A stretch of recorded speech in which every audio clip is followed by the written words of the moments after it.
Hello friends, तो ये अब हम देखेंगे जो ग्रह होता है टोटली ग्रह के बारे में। सन के बारे में मैंने बता ही दिया और ये सब चीज़ें मैंने आपको बता दिया। तो अब एक एक ग्रह के बारे में हम देख लेंगे कि कौन सा ग्रह का क्या फीचर है। तो आपको पता होगा सोलर सिस्टम है और सोलर सिस्टम में हमारे फिर ये फोटो डला ही होगा। तो ये सोलर सिस्टम है। सोलर सिस्टम यहाँ पे आपने देख लिया, ये सन है और सन का जो चक्कर लगा रहे हैं ये ग्रह है। तो 8 ग्रह है, पहले 9 थे तो वो मैं आपको आगे बताऊंगा। तो 8 ग्रह है। इसमें बुध आप देखेंगे, बुध के बाद शुक्र आता है, शुक्र के बाद पृथ्वी आता है, पृथ्वी के बाद मंगल को देखेंगे, मंगल के बाद आप जो बृहस्पति है उसको देखेंगे, बृहस्पति के बाद शनि आता है, शनि के बाद आप देखेंगे यूरेनस आता है, यूरेनस के बाद आप देखेंगे नेपच्यून आता है। तो ये 8 ग्रह है। यही 8 ग्रह के बारे में हमें देखना है। तो अब हम देख लेते हैं, बुध से शुरू करेंगे। और ग्रह किसे बोलते हैं तो ये भी आप लोग समझ लीजिए कि ग्रह जो होता है उसका अपना लाइट नहीं होता, वो दूसरे के लाइट से फिर दिखता है। तो ग्रह जो हमारा है, मान लीजिए कि पृथ्वी है, तो इसका खुद का लाइट नहीं है, ये सन के लाइट से दिखता है। और इसका दूसरा जो होता है ग्रह का, तो इसमें द्रव्यमान अच्छा होना चाहिए। द्रव्यमान तो होना चाहिए जो अपने एक्सेस पे घूमता है, जैसे कि सन का ये चक्कर लगाता है। तो किसी और ग्रह के बीच में नहीं आ जाना चाहिए। ये आपको पता होनी चाहिए कि किसी और के एक्सेस से घूम के निकल जा रहा है तो वो फिर ग्रह कहलाने की श्रेणी में नहीं है। तो ये कुछ फीचर है जिसको आप मतलब समझ के ग्रह बोल सकते हैं। आप सबको ग्रह थोड़ा ही बोल सकते हैं, तो ग्रह भी अलग कैटेगरी का है, उसको आप ग्रह बोलेंगे। तो अब हम इसमें देख लेंगे कि पहले बुध ग्रह है जो मरकरी है, और ये सबसे पहला ग्रह है और ये सूर्य के सबसे नजदीक है और सबसे छोटा भी है। तो इसमें ज़्यादा टाइम नहीं लगेगा, जल्दी जल्दी चीज़ें मैं बता दूंगा। और आगे अभी बहुत सारी चीज़ें हैं तो आपको वो भी जाननी पड़ेंगी। यह सूर्य के सबसे निकट का तारा है, नियरेस्ट ऑफ द सन है, सबसे नजदीक का ग्रह है बुध, मतलब सन के। और यह सबसे छोटा भी, स्मॉलेस्ट प्लैनेट है ये, मतलब सबसे जो 8 प्लैनेट आप देख रहे हैं उसमें सबसे छोटा यही है। और अपनी धुरी एक्सेस पे ये 58 दिन आप समझ के चलिए, 58 दिन में एक बार घूमता है। जैसे कि पृथ्वी है तो एक बार आप देखेंगे कि जो एक चक्कर है उसको लगाने में 24 घंटे लगते हैं, तो इसको 58 दिन लगते समझिए। और फिर जो इसका आप सूर्य का जो चक्कर लगाता है, रोटेशन और रेगुलेशन अपने अक्ष पे घूमता है, और रोटेशन आप देखेंगे कि सूर्य का चक्कर लगाता है। तो सूर्य का चक्कर लगाने में इसको 28 दिन लगता है, पृथ्वी को 365 दिन लगता है। तो वो मैं वहाँ पे आपको बताऊंगा।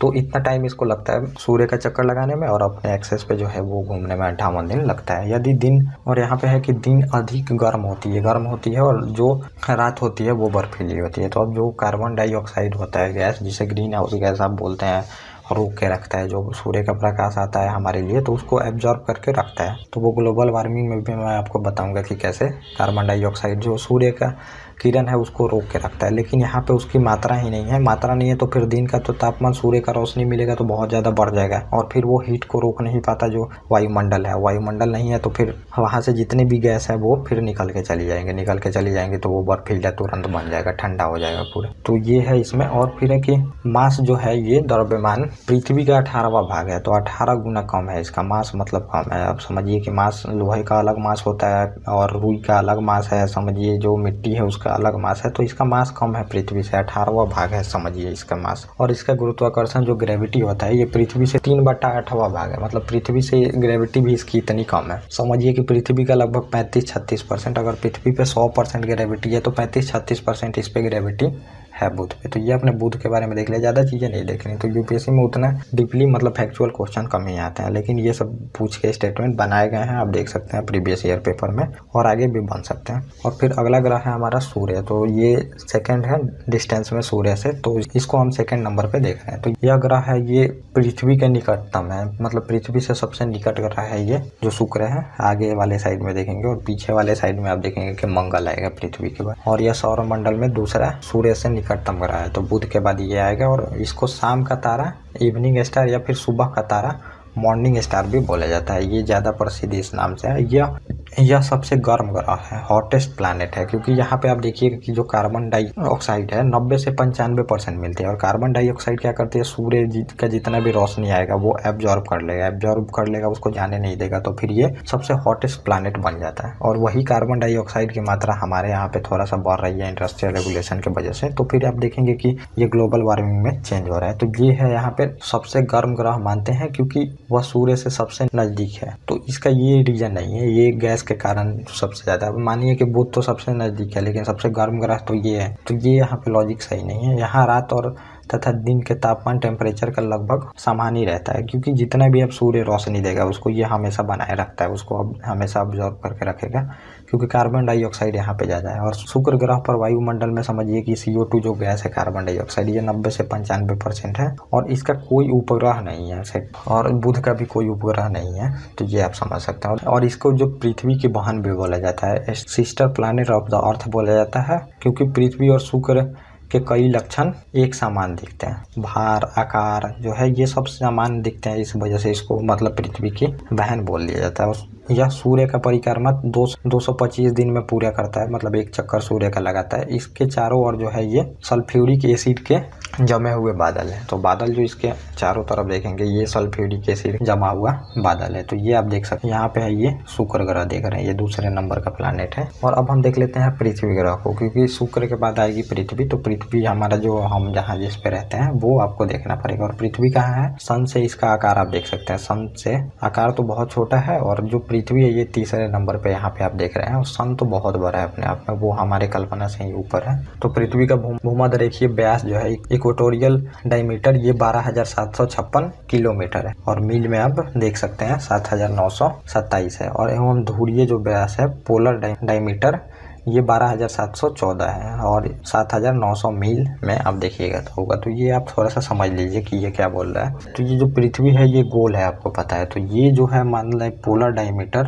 तो ये पोलर हो गया। तो ऐसे अगर आप इसकी लंबाई को देखते हैं तो लंबाई इसकी 7,714 मिलेगी, और इसका चौड़ाई आप अगर ऐसे देखते हैं इक्वेटोरियल डायमीटर, तो ये आपको 7,757 मीटर मिलेगी। तो ये ऐसे मतलब ये बताया गया। तो ये है यहाँ पे पृथ्वी, अपने पृथ्वी को देख लिया। तो अब इसके बारे में जो भी फीचर है ये हम देख लेते हैं। तो जैसे कि मैंने आपको बता दिया कि पृथ्वी की लंबाई और चौड़ाई, और यहाँ पे जो दिन है तो ये समझिए 365 दिन का एक ईयर होता है, और 5 घंटे 48 मिनट 46 सेकंड लगता है, मतलब टोटल ये है एग्जैक्टली। लेकिन आप मान के चलिए 365 दिन में एक साल होता है यहाँ पे, मतलब एक साल क्या मतलब समझिए कि जो पृथ्वी होती है ये सूर्य का एक चक्कर लगाती है 365 दिनों में। तो ये जो आप यहाँ पे देख रहे हैं, तो ये पृथ्वी है, तो ये सूर्य का पूरा गोल जो चक्कर है ये 365 दिन में एक चक्कर लगाती है, और 5 घंटे भी लगते हैं फर्दर। और यही 5 घंटे जो होते हैं, 6 घंटे आप मान के चलिए, 5-6 घंटे जो भी है, ये इसको 4 ईयर पे मिला के एक लीप वर्ष बनाया जाता है। तो 6 में जब 4 से गुना करिएगा तो आप लगभग 24 होता है। तो एक दिन का ये जो 4 वर्ष के बाद आप देखेंगे ये एक दिन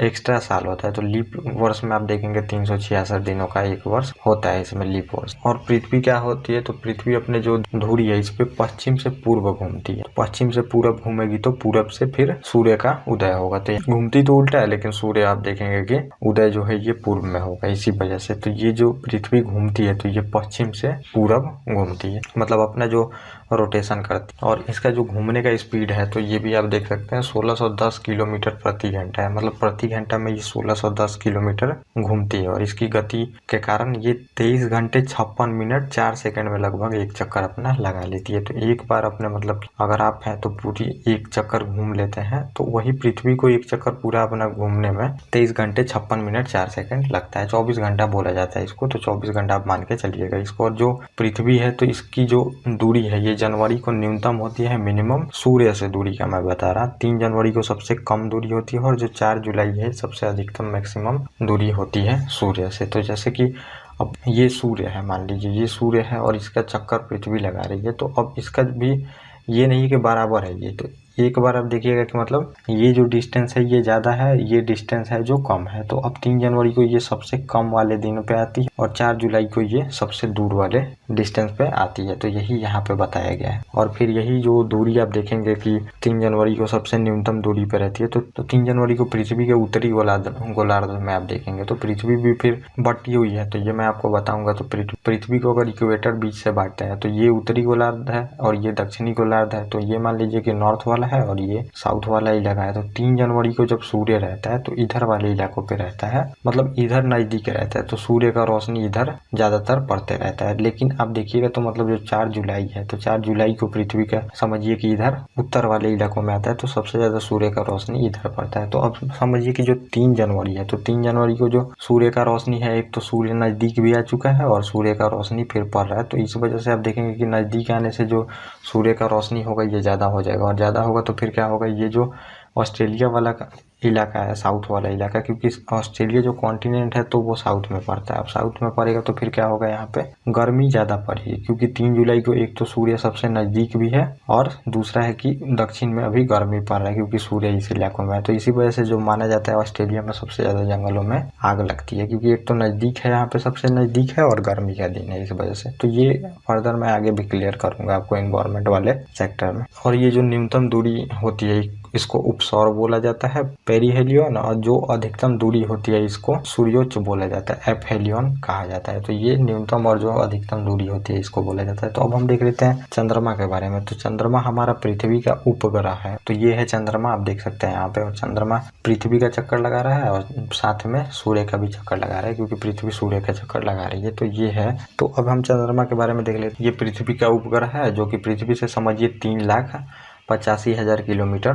दूर पे है। ये मतलब डिस्टेंस बहुत ज़्यादा है। ये सब जो डिस्टेंस मैं बता रहा हूँ तो ये डिस्टेंस अपने आप में बहुत दूर है। और इसका व्यास जो है ये 3476 किलोमीटर है। पृथ्वी का परिक्रमा ये करता है। और पृथ्वी जैसे सूर्य का परिक्रमा करती है, तो ये अब जो है ये पृथ्वी का परिक्रमा करता है। और इसको परिक्रमा करने में लगभग मानिए कि 27 दिन 43 मिनट लगता है। तो अब थोड़ा सा आप ये समझ लीजिए कि ये चंद्रमा कैसे बना। तो अब मान लीजिए जैसे कि सूर्य से निकल के माना जाता है ग्रह बना, वैसे ही ये जो पृथ्वी है तो फिर इससे एक बड़ा सा उल्का पिंड टकराया और टकराने से फिर ऐसा माना जाता है कि ये निकल के चंद्रमा बन गया। और वो जो जहाँ से ये मिट्टी निकली समझिए वहाँ पे प्रशांत महासागर बन गया, जो कि सबसे बड़ा महासागर है। ये बोला जाता है चंद्रमा के बनने के लिए। तो अब ऐसा मतलब समझिए कि मानना बहुत मुश्किल है, क्योंकि अब देखिएगा तो शनि का भी 60 उपग्रह है, चाहे बृहस्पति का देखिए उतना उपग्रह है। तो अब क्या वो सब टकरा के थोड़े ही बने होंगे। यही जो नेबुला वाला मैंने थ्योरी आपको बताया था कि जैसे कि नेबुला आया और नेबुला आया तो समझिए कि जो नेबुला बीच में इकट्ठा हुआ तो ये सूर्य बन गया, और जो छोटा छोटा जो बादल का कण था तो ये ग्रह बन गया, और उससे भी जो छोटा होगा उससे उपग्रह बन गया होगा। ऐसा मतलब थ्योरी आप मान सकते हैं। और तो इसे अपनी धुरी का जो परिक्रमा है ये 27 दिन लगता है और 43 घंटे। यही चीज है जो कि ऊपर है, ये रिपीट हो गया है शायद। और पृथ्वी की परिक्रमा करने के साथ साथ यह सूर्य के भी परिक्रमा करते रहता है। चंद्रमा द्वारा परावर्तित प्रकाश पृथ्वी तक लगभग 1.25 सेकंड में पहुंचता है। मतलब आप समझिए 1.25 सेकंड में जो पृथ्वी पर चंद्रमा का प्रकाश पहुंचता है। तो चंद्रमा तो समझिए उसका कोई खासा प्रकाश है नहीं, वो सूर्य से प्रकाश लेता है और फिर सूर्य जब हमारा ढका रहता है तो उससे फिर हमें चंद्रमा का प्रकाश मिलता है। तो वही 1.25 सेकंड में लगभग पहुंचता है यहाँ पे पृथ्वी पे। और यहाँ पे जो सबसे ऊंचा पर्वत है लिविंटस पर्वत है, और इसकी जो ऊंचाई है समझिए 35,000 फीट है। तो माउंट एवरेस्ट का आप देख रहे हैं कि जो ऊंचाई है तो ये 8,000 फीट ही है, लेकिन इसकी जो ऊंचाई है तो 35,000 फीट है। समझिए ये कितना बड़ा होगा। तो ये है। और चंद्रमा का जो पृथ्वी से भाग देखते हैं तो वो मानिए कि लगभग 50 से 55% ही भाग देखा जाता है। तो उसका पूरा भाग हम कभी पृथ्वी से नहीं देखते हैं, क्योंकि वो घूम नहीं रहा है। ये आपको पता होनी चाहिए। और अब हम देख लेते हैं अपने मंगल ग्रह के बारे में। तो ये हमारा चौथा ग्रह है, पृथ्वी के बाद का ये ग्रह है। और मंगल ग्रह आप देख सकते हैं ये लाल दिखता है बिल्कुल। और यह जो है हमारा सौर मंडल का चौथा ग्रह है, और इसके 2 उपग्रह है, फोबोस और डिबोस। 2 उपग्रह है। जैसे कि चंद्रमा पृथ्वी का ग्रह है वैसे ही समझिए कि उपग्रह है, वैसे ही 2 इसके फोबोस और डिबोस जो है उपग्रह है इसके। और सबसे ऊंचा जो पर्वत इसका है निक्स ओलंपिया, सबसे ऊंचा पर्वत है। तो ये भी आपको ध्यान रखना पड़ेगा। और ये सब पीसीएस एग्जाम में आते हैं क्वेश्चन, तो ये आपको पता होनी चाहिए। जैसे कि हमारे यहाँ माउंट एवरेस्ट है जो एवरेस्ट से 3 गुना बड़ा है। तो समझिए इसका जो हाइट होगा 25,000 किलोमीटर हाइट होगा, मतलब ऊंचाई इसका। और इस ग्रह को लाल ग्रह भी बोलते हैं। तो आयरन ऑक्साइड यहाँ पे ज्यादा है, इस वजह से इसको लाल ग्रह बोलते हैं। आयरन ऑक्साइड मतलब लोह का जहाँ ज्यादा मात्रा यहाँ पे है, इस वजह से इसको लाल ग्रह बोला जाता है। और ये सूर्य से इसकी दूरी जो है ये 22.79 करोड़ किलोमीटर है। समझिए बहुत दूरी है इसकी। और मंगल के 2 ध्रुव पोल हैं तथा यहाँ भी जो पृथ्वी की भांति ही यहाँ पे भी क्लाइमेट जो चेंज होता है, मतलब कि समझिए कि जो यहाँ पे ऋतु परिवर्तन होता है यहाँ भी होता है। और ये अपने धुरी पे एक्सेस पे झुका हुआ है, तो झुका हुआ है तभी जाके क्लाइमेट चेंज होगा। तो अब जैसे मान लीजिए ये ग्रह है तो इस पे झुका है ये बिल्कुल पृथ्वी जैसा, जैसे कि पृथ्वी हमारी झुकी हुई है। तो ये आगे मैं आपको दिखाऊंगा कितना झुका हुआ है। झुका हुआ है तब जब ये सूर्य का परिक्रमा करेगा तो फिर यहाँ पे जो है ऋतु परिवर्तन होगा, मतलब जो ईयरली ऋतु परिवर्तन आप देखेंगे कि हमारे यहाँ 4 महीने ठंड रहता है, 4 महीने बरसात होती है, 4 महीने गर्मी पड़ती है, तो वैसे ही ऋतु परिवर्तन यहाँ पे होता है। और अगला जो हमारा ग्रह है तो ये है बृहस्पति, और बृहस्पति के बारे में हम देख लेते हैं। तो ये बृहस्पति को आप थोड़ा सा देख, तो ये बृहस्पति के आगे जो हमारी पृथ्वी दिख रही है इतनी छोटी है पृथ्वी, मतलब बृहस्पति बहुत ज्यादा, जो बृहस्पति है ये बहुत ही बड़ा है, मतलब एज कम्पेयर अगर आप पृथ्वी का देख रहे हैं तो ये बड़ा है, और सबसे बड़ा ग्रह भी इसको बोलते हैं। ये सौरमंडल का सबसे बड़ा ग्रह है, आपको पता होनी चाहिए, और ये सूर्य से 5वें स्थान पे है। और इसका घनत्व जो है डेंसिटी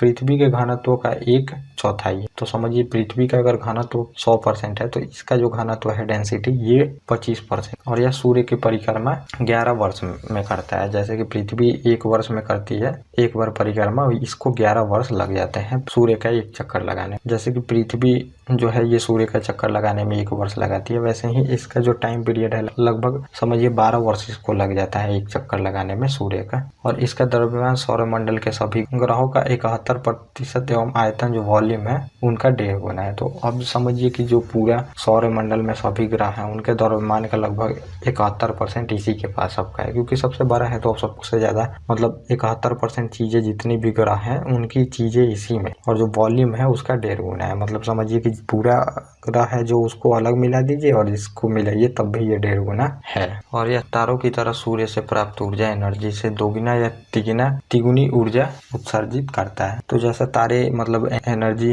रिलीज करते हैं वैसा ही ये भी एनर्जी रिलीज करता है, क्योंकि यहाँ पे धूलकण बहुत ज्यादा है। तो गैस ही है, जो मंगल के बाद जितने भी ग्रह हैं तो वो समझिए गैसीय ग्रह हैं, और इधर वाले सॉलिड ग्रह हैं, क्योंकि ऐसा माना जाता है मतलब नजदीक है जो सूर्य के कारण, तो जितने भी गैस वगैरह हैं वो इकट्ठा होके मतलब वो क्रिस्टल बन गए हैं। लेकिन जो दूर वाले ग्रह हैं तो वो अभी गैसीय अवस्था में ही है, क्योंकि उनपे ग्रेविटी वगैरह ज्यादा लग नहीं रही और सूर्य का रोशनी ज्यादा मिल नहीं रहा है, तो वो धूलकण में है। तो इसी वजह से ये मतलब जो तारों जैसा ही एनर्जी प्रोड्यूस करते रहता है। और इसकी अपनी रेडियो ऊर्जा है, रेडियो एनर्जी है। इसके वायुमंडल में अधिकांशतः हाइड्रोजन और हीलियम गैस है। तो मतलब इसका समझिए कि जो तारे होते हैं ऐसे ये सिमिलर है थोड़ा बहुत, क्योंकि इसमें भी हाइड्रोजन और हीलियम गैस है, और इसमें जलने की वजह से ये भी एनर्जी थोड़ा बहुत प्रोड्यूस कर लेता है। और इसके 79 उपग्रह है, सैटेलाइट है, और शनि के समान कुछ विपरीत तो कुछ अनुकूल दिशा में परिक्रमा करते हैं। तो अब जो ये इसके उपग्रह हैं तो ये मान लीजिए ये ग्रह है पूरा बृहस्पति, लेकिन इसके जो उपग्रह है तो कोई इस दिशा में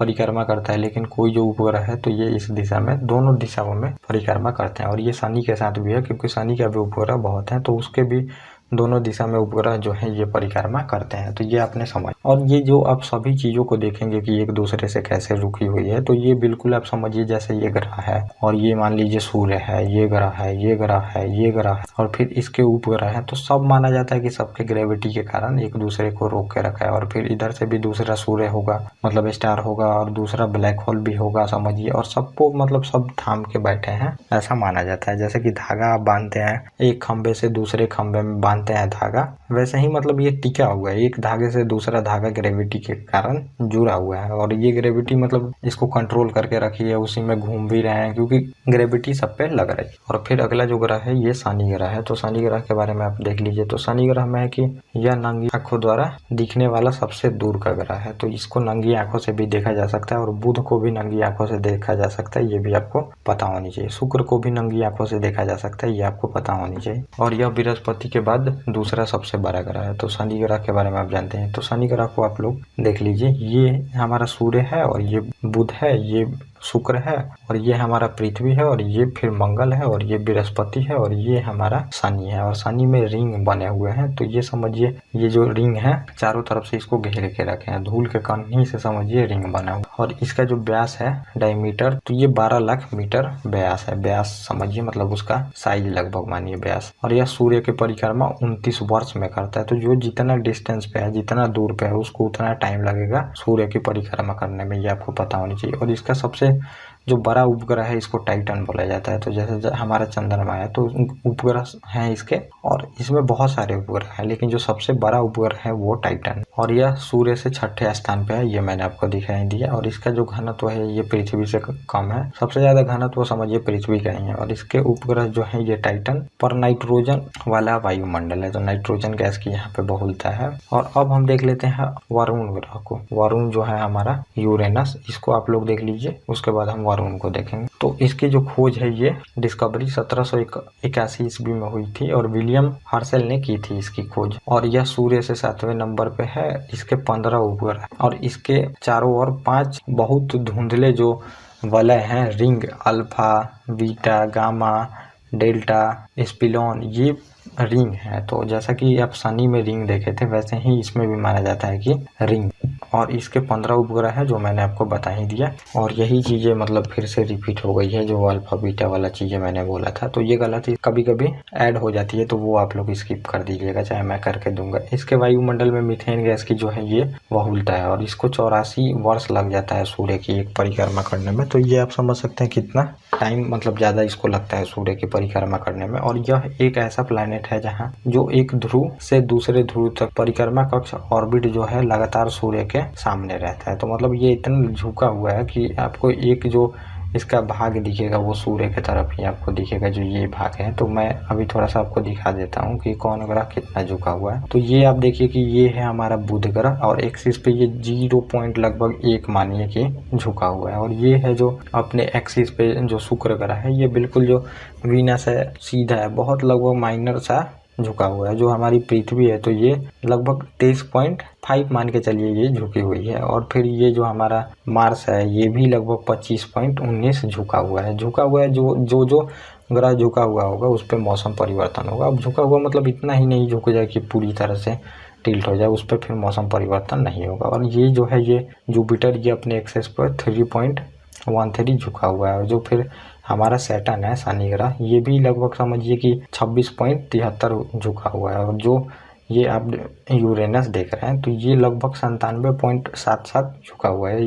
इतना झुका हुआ है कि मतलब ये लेटा हुआ प्रतीक होता है, ये क्वेश्चन आता है। और ये जो है नेपच्यून, ये समझिए कि 28.32 झुका हुआ है। और झुके हुए की वजह से ही मौसम परिवर्तन होता है, तो वो मैं आपको क्लियर करूंगा आगे। तो ये है वरुण ग्रह और ये सबसे लास्ट ग्रह है। तो ये सूर्य से 8वां ग्रह है और ये स्थिति मतलब सबसे दूर है सन से। और टाइटन जो है, प्रोटेनस जो है, ये 2 इसके उपग्रह है और ये सबसे बड़े उपग्रह है। तो उपग्रह तो इसके बहुत ज्यादा है, लेकिन ये 2 जो प्रमुख हैं सबसे बड़े उपग्रह हैं। और टाइटन जो है उपग्रह पर वायुमंडल है, तो आप समझिए कि जो ये टाइटन है तो इसके ऊपर भी वायुमंडल है। जैसा कि पृथ्वी पे वायुमंडल है तो इस पे भी माना जाता है वायुमंडल है। और इसके मुख्यतः जो गैस है ये नाइट्रोजन सबसे ज्यादा इस पे है टाइटन उपग्रह पर। और यह सौरमंडल का तीसरा पिंड बॉडी है जहाँ जागृत जो है ज्वालामुखी एक्टिव वोल्केनो पाई जाती है। तो मतलब यही एक उपग्रह है, समझिए कि यहाँ भी वोल्केनो है, आपको वोल्केनो जो ज्वालामुखी है यहाँ पे पाई जाती है। तो ये आपने समझ लिया वरुण के बारे में। अब हम थोड़ा यम प्लैनेट के बारे में देख लेते हैं। जो प्लूटो है ये हमारा यम प्लैनेट है और इसके बारे में भी आपको जानना चाहिए। यम प्लैनेट मतलब इसको अब जो प्लैनेट है पहले प्लैनेट था और इसको इस कैटेगरी से हटा दिया है। तो यही हमें जानना है कि यह एक नव अन्वेषित कुपर बेल्ट का एक बड़ा पिंड था। तो क्यूपर बेल्ट होता है ये मैं आपको बताऊंगा आगे। तो ये क्यूपर बेल्ट में ही एक पिंड था जिसको पहले तो ग्रह मान लिया गया, लेकिन यह ग्रह की श्रेणी से इसको हटा दिया गया। अब इसका हटाने का कारण भी अभी मैं आपको बताऊंगा। जो प्लूटो है ये बौने ग्रह की श्रेणी में आता है, ड्वार्फ प्लैनेट के श्रेणी में ये आता है। ये बौना ग्रह है, इसी वजह से इसको ग्रह नहीं माना जाता है। और अंतर्राष्ट्रीय जो खगोलीय संघ है ये 3 दिसंबर 2006 को ऐलान किया कि प्लूटो ग्रह नहीं है। इसका व्यास जो है ये समझिए 2376 किलोमीटर है और यह सूर्य से 3.67 बिलियन दूर है। और यह सूर्य की परिक्रमा करने में 248 वर्ष लगाता है। समझिए बहुत बड़ा डिस्टेंस है ये। और प्लूटो के 5 ज्ञात उपग्रह हैं। सैरन जो है ये सबसे बड़ा है इसमें जो उपग्रह है, तो इसके भी उपग्रह हैं। और जो 1930 में अमेरिकी खगोल शास्त्री जो थे क्लाइड टम्बोग ने प्लूटो को खोज निकाला और इसे सौर मंडल का 9वां ग्रह माना था। तो मतलब इसको ग्रह की श्रेणी से इस वजह से हटा दिया क्योंकि ये ग्रह के एक्सिस में वो घूम रहा है, उसके बीच में से ये गुजर जाता था। और दूसरा है कि इसका जो साइज भी था वो ग्रह कहलाने के लायक नहीं था, ये ग्रह कहलाने के लायक छोटा साइज था, इस वजह से इसको हटा दिया गया ग्रह की श्रेणी से। अब हम देख लेते हैं क्षुद्र ग्रह, जो एस्टेरॉइड होते हैं, इसके बारे में आपको जानना चाहिए। तो एस्टेरॉइड के बारे में हम जान लेते हैं। ये होता है, अब समझिए जो ये होता है, तो ये समझिए छोटा छोटा जो होता है ये पत्थर है समझिए, और ये मत समझिए कि ये पत्थर कोई आपका जो रोड पे फेंका हुआ पत्थर है। तो सौर मंडल का पत्थर भी समझिए कि एक बड़ा कॉन्टिनेंट उतना बड़ा होता है। तो ये जो होता है, ये जो मंगल है, ये मंगल ग्रह आप देख रहे हैं, और ये बृहस्पति है, इसी के बीच में छोटा छोटा ये क्षुद्र ग्रह चक्कर लगाता है, और ये कभी कभी पृथ्वी पे भी आने लगता है, ये समझना होगा आपको। इसी को हम एस्टेरॉइड बोलते हैं। और ये छोटी वस्तुएं होती हैं, चट्टाने, ज्यादातर अवशेष सूर्य के चारों ओर घूर्णन करता है। तो ये भी चारों ओर सूर्य के घूर्णन करते रहते हैं, जैसे कि ग्रह घूमता है वैसे ही ये लोग भी सूर्य का चक्कर लगाते हैं। और ये मुख्यतः क्षुद्र ग्रह के पट्टी में पाया जाता है, जो मंगल और बृहस्पति के कक्ष के बीच में होता है। तो जैसा मैंने बताया, ये मंगल और बृहस्पति के बीच में होता है, ये क्षुद्र ग्रह है। और इन्हें जो है ये छोटा ग्रह भी बोला जाता है, सेरेस, वेस्टा, साइकस। और सौर मंडल में कुछ प्रसिद्ध जो सबसे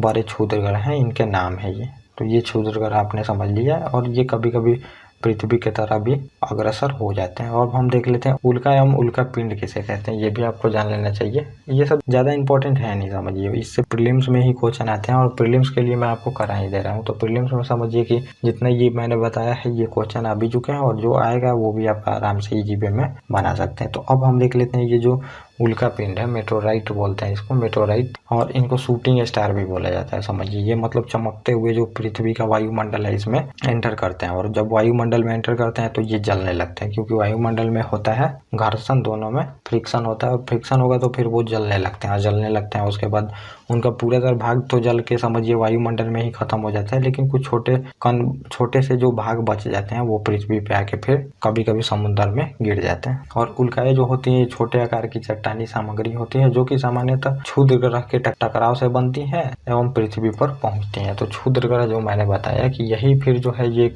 जो छोटा छोटा पार्ट है ये टूट के कभी कभी पृथ्वी पे आने लगता है। एक में जैसे बड़े बड़े दो क्षुद्र ग्रह हैं, वो टकराए अपने में, टकरा के फिर वो टूट के इधर उधर बिखर गए, बिखर के फिर पृथ्वी के तरफ आने लगते हैं। यही क्षुद्र ग्रह उल्का पिंड में चेंज हो जाता है। और पृथ्वी के वायुमंडल की परतों के कारण ये छोटे चट्टाने सतह तक पहुंचने से पहले जल जाती है, जो मैंने बताया कि घर्षण के कारण जल के खत्म हो जाती है। लेकिन कुछ जो उल्काएं भी जो पूर्णतः नहीं नष्ट हो पाती, जो पूर्णतः नहीं जल पाती हैं और सतह तक पहुंच जाती हैं, उन्हें उल्का पिंड कहते हैं। तो जो सतह पर पहुंच जाती है, जैसे मैंने बताया कि बहुत बड़ा उल्का पिंड है, तो वो पूरी तरह से तो नहीं जल पाएगा वायुमंडल में, कुछ भाग उसका पहुंच जाएगा पृथ्वी पे, और वही भाग जो पहुंचेगा पृथ्वी पे उसको हम उल्का पिंड कह देंगे। और विलियमेट, मेबोजी, केप के प्यार्क एवं एल चोको, ये जो है ये पृथ्वी पर पाए जाने वाले उल्का पिंड है, जो कि पहुंचे हैं यहाँ पे, और पहुंच के फिर समुद्र में गिरे हैं, चाहे पृथ्वी पे जो अलग इलाका है वहां पे गिरे हैं। और यह माना जाता है कि भारत में लोनार झील, महाराष्ट्र में टोसिन जो युग है में एक उल्का प्रभाव के कारण ही निर्मित हुआ है। तो प्लीस्टोसिन जो युग है उसमें महाराष्ट्र में जो लोनार झील है, ये उस टाइम जब एक उल्का पिंड आया था तो वो बन गया था। तो उल्का पिंड के बारे में जान लिया कि जो वो धूल क्षुद्र ग्रह आते हैं वही उल्का पिंड बन के कभी कभी आने लगते हैं, वो टकरा के टूटते हैं। तो अब हम देख लेते हैं धूमकेतु क्या है, कॉमेट जिसे आप लोग बोलते हैं। तो इसके बारे में भी आपको जानना चाहिए। और ये आप देखिए कि ऐसा ऐसा दिखता है कॉमेट ये ब्रह्मांड में। तो ये जो होते हैं ये समझिए कि ये चमकदार प्रकाशमान पुंछल तारा होते हैं, टाइल स्टार इसको बोलते हैं, मतलब चमकदार पुंछल तारा होते हैं। और ये चट्टानी एवं धात्विक सामग्री होते हैं। तो चट्टानी होते हैं और धात्विक होते हैं, जो जमी हुई गैस जो रहती है, फ्रोजन जो गैस रहती है उससे घिरे होते हैं। तो सभी गैस ही से बने हुए हैं, और गैस जब ज्यादा पास पास आ जाता है उसका डेंसिटी बढ़ जाता है, तो वो पदार्थ का रूप ले लेता है, मतलब वो चट्टान का रूप ले लेता है, वही चीजें हैं। और ये सामान्यतः क्यूपर सीमा में पाए जाते हैं, और ये सूर्य की यात्रा करते रहते हैं। तो क्यूपर बेल्ट आप समझ लीजिए, क्यूपर बेल्ट मतलब आप समझिए कि जो ये पूरा सौर मंडल हमारा है, ये सौर मंडल है। तो अब जो ये क्यूपर बेल्ट होगा, तो ये सौर मंडल के ये जो सबसे बाद का ग्रह है उसके बाद को हम क्यूपर बेल्ट बोलते हैं। तो उसके ही उसी में ये लोग पाए जाते हैं। ये जो धूमकेतु है उसमें पाया जाता है क्यूपर बेल्ट में। जो सोलर सिस्टम होता है उसका आउटर पार्ट है ये, और इसका अंतिम जो भाग होता है ये पुंज सूर्य के विपरीत होता है एवं अगला भाग सूर्य की ओर अग्रसर होता है। तो ऐसे होता है, जैसे कि आप देखेंगे कि ये है कीरो जैसा होता है, ये समझिए ऐसे होता है ये, और ये इसका अगला भाग है, ये पूंछ जैसा आपको दिखता है, ये पूंछ जैसा भाग जलते रहता है और ये सूर्य की तरफ रहेगा ये भाग, और ये जो भाग है ये पीछे वाला सूर्य के विपरीत तरफ रहता है। और जब ये सूर्य के नजदीक यात्रा करता है तब ये साफ दिखाई देने लगता है, क्योंकि सूर्य की रोशनी भी इसको मिलती है, और जब सूर्य के नजदीक जाएगा तो ये और ज्यादा जलने लगता है। और हैली नामक धूमकेतु जो सबसे प्रसिद्ध है, आखिरी बार ये देखा गया था 1986 में, और फिर ये मतलब 76 वर्ष बाद एक बार फिर देखा जाता है। तो ये 1986 में देखा गया था। तो ये आपने समझ लिया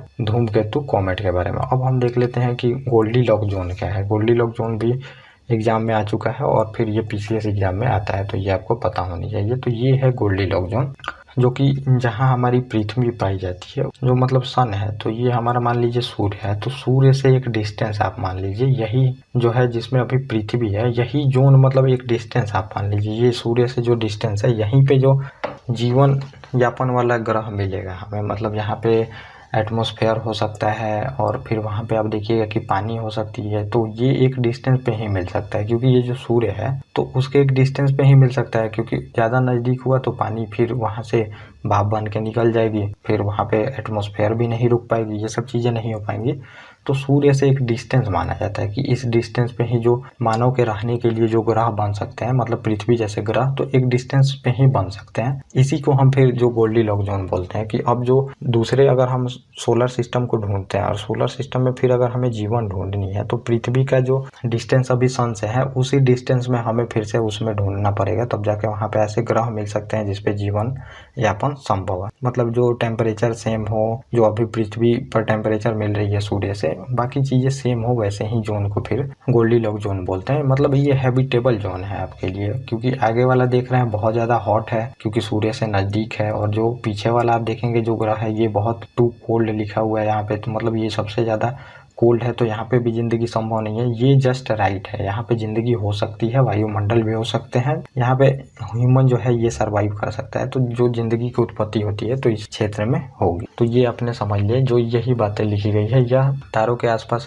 रहने योग्य क्षेत्र संदर्भित करता है जहाँ पे तापमान ठीक होता है, बहुत गर्म नहीं होता, बहुत ठंडा नहीं होता, एक ग्रह पर तरल पानी मौजूद रह सकता है, वही है वहाँ पे चीजें मिल सकती हैं। तो ये आपने ये चीजों की, और कुछ जो है तो ये छोटे मतलब कि समझिए कि फैक्चुअल चीजें हैं जो कि आपको याद रखनी चाहिए। ये चीजें यहाँ पे दे रखी हैं, तो इसको भी आप लोग ध्यान में रखेंगे। तो ये पट्टी, तो एक पट्टी बनी है, और उसके पट्टी वाले जो ग्रह होते हैं, मतलब जो 4 ग्रह हैं वो समझिए कि स्थलीय ग्रह है, टेरेस्ट्रियल प्लैनेट कहते हैं, और ये बुध है, शुक्र है, पृथ्वी है, मंगल है। सीमा के बाहर वाले ग्रह को जोबियन ग्रह बोलते हैं। तो अब जो 4 ग्रह है, मैंने जैसे आपको बताया, तो थोड़ा सा आपको दिखा दूं। ये जो ग्रह है ये टेरेस्ट्रियल प्लैनेट है, और ये जोबियन ग्रह है जो कि दूर है चारों सूर्य से। तो और उसके बीच में एक लाइन समझ लीजिए, मतलब ये लाइन है, उसके जो अंदर वाले ग्रह है इसको टेरेस्ट्रियल प्लैनेट बोलते हैं, क्योंकि यहाँ पे जो प्लैनेट आपको मिलेंगे तो उसमें धूल के कण कम मिलेंगे और ठोस चीजें ज्यादा मिलेंगी, क्योंकि वो सूर्य के नजदीक है, तो गैस वहाँ पे नहीं टिक पाया और वो लोग सॉलिड हो सके। लेकिन जो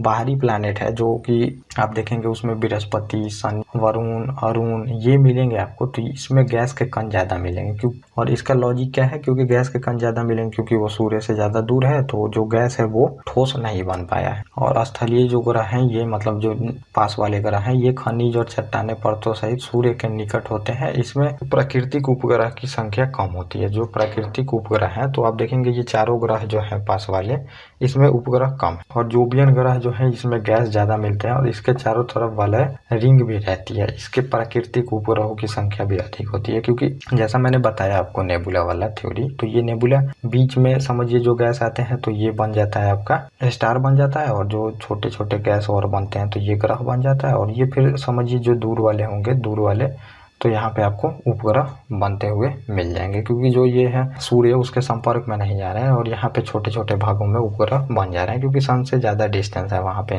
और ये है, और जो अगला चीज है यहाँ पे देखेंगे कि सूर्य से जो ग्रहों की दूरी है, तो ये पहले बुध है, शुक्र है, पृथ्वी, मंगल, बृहस्पति, शनि, अरुण, वरुण, ये मैंने आपको बता दिया। और यम जो है ये प्लूटो को भी आप मान सकते हैं अगर जोड़े तो। और आकार के अनुसार आप देखिएगा तो सबसे बड़ा ग्रह है बृहस्पति, शनि, अरुण, वरुण, पृथ्वी, शुक्र, मंगल, बुध, और यम जो कि प्लूटो है। और पृथ्वी से दूरी के अनुसार देखिएगा तो पृथ्वी से पहले शुक्र है, उसके बाद देखिएगा मंगल है दूसरे तरफ, और बुध है, उसके बाद बृहस्पति, शनि, अरुण, यम। ये समझिए डिस्टेंस है पृथ्वी के अनुसार, ये सन के अनुसार नहीं है, पृथ्वी के अनुसार है। तो ये हमारा पूरी तरह से जो सोलर सिस्टम है ये खत्म होता है। और सोलर सिस्टम में मैंने एक एक चीजों को आपको बता दिया है। आप देख सकते हैं कि जितने भी सोलर सिस्टम से क्वेश्चन आते हैं वो आपसे बनेंगे, और अभी जो पिछली बार आए हैं वो सब भी बनेंगे, मतलब टोटली बनेंगे। अभी हम और भी चीजें देखेंगे तो वो अगले लेक्चर में होगा, दिन रात कैसे होता है।